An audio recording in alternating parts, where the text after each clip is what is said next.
A ver, pensemos en esto un momento. ¿Qué es de verdad aprender un idioma? ¿Es nada más sentarse a memorizar palabras y reglas? Pues no. El curso avanzado de lengua maya del Instituto Politécnico Nacional nos enseña que es algo mucho, pero mucho más profundo. Es, digamos, una puerta para conectar con una cultura que está viva, que está evolucionando. Así que bueno, vamos a meternos de lleno a ver de qué se trata. Y esta es la idea central, el punto de partida de todo. La lengua maya no es una pieza de museo o algo estático, para nada. Es algo vivo, que respira, que cambia y se va adaptando. Y en ese movimiento refleja una manera muy particular de entender el mundo. Entonces, el viaje que se propone aquí no es solo de gramática, ¿eh? Es un viaje para cambiar de perspectiva. Se trata de abrir un poco la mente y asomarse a una cosmovisión completamente diferente, todo a través de sus palabras y sus estructuras. Ok, la primera parada de este viaje es volver a lo básico, pero ojo, con una mirada mucho más profunda. No se trata de repetir lo mismo, sino de redescubrir esos cimientos de la conversación del día a día para construir algo más fuerte, más auténtico. Y aquí es donde la cosa se pone súper interesante. Se pasa de un conocimiento, digamos, superficial a uno de verdad profundo. Quienes ya vieron los verbos de movimiento, o sea, los que hablan de acciones, y los estativos, esos que describen cómo es o está algo, ahora se dan cuenta de algo increíble. Esos verbos no son solo para nombrar cosas y ya, no. La simple decisión de usar un verbo de acción en vez de uno de estado, ahí está la clave. Ahí se refleja toda la forma en que la cultura maya ve la realidad. O sea, ya no es solo decir cosas, es de verdad expresar ideas con todo el sabor cultural. Una vez que la base está bien sólida, pues es momento de sacar herramientas más sofisticadas.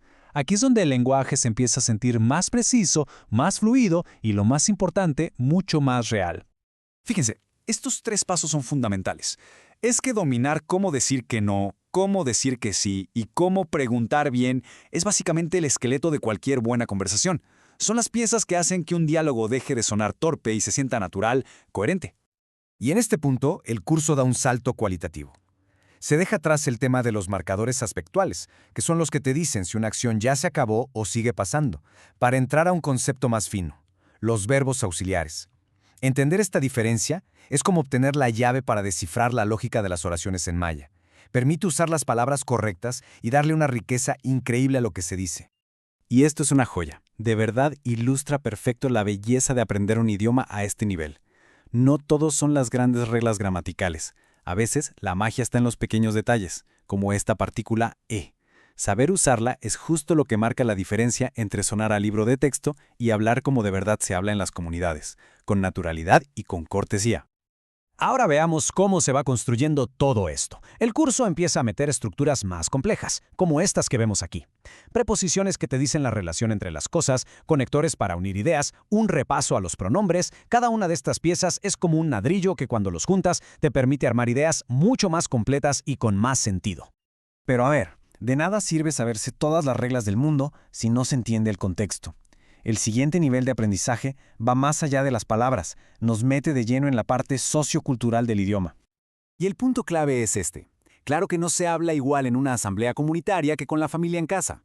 El chiste de este curso es que enseña a moverse en esos diferentes mundos, a ajustar el lenguaje para ser respetuoso y demostrar que de verdad se entiende la cultura. Esa es una habilidad importantísima, porque prueba que no solo se entiende el idioma, sino a su gente. Ahora, vamos a alejarnos un poquito para ver la foto completa. ¿Cuál es la misión más grande detrás de todo esto? O sea, ¿por qué es tan importante este esfuerzo? El primer objetivo, y el más fundamental, es darle poder a quien estudia. La idea es que pueda expresarse en maya con más confianza, con más precisión y, sobre todo, con una sensibilidad cultural bien desarrollada. Es darle las herramientas no solo para hablar, sino para de verdad conversar, para conectar. Pero claro, ese objetivo personal está conectado con algo mucho más grande. Este no es un curso que exista por sí solo. Es una pieza más en un rompecabezas enorme que el IPN está armando para cuidar y darle nueva vida a la increíble riqueza de lenguas que tenemos en México. Y el esfuerzo no se queda solo en el maya. Se extiende a un montón de lenguas, como el náhuatl, el zapoteco, el mixteco y muchísimas más. Cada curso que se abre es un acto de resistencia cultural y al mismo tiempo una fiesta para celebrar la diversidad que nos hace ser quienes somos. Al final del día creo que esta es la idea más potente de todas. Estudiar una lengua originaria no es solo un ejercicio académico, es una acción, un acto que le mete energía, que le da vida a la identidad, a la historia y a todo el legado de un pueblo. Y bueno, esto nos deja con una pregunta flotando en el aire, ¿no? A lo mejor aprender un idioma como el maya va más allá de solo sumar una habilidad a la lista. Quizás sin darnos cuenta estamos asumiendo una responsabilidad chiquita pero súper valiosa, la de poner nuestro granito de arena para que toda una forma de ver, de sentir, de entender el universo, pues, para que siga viva.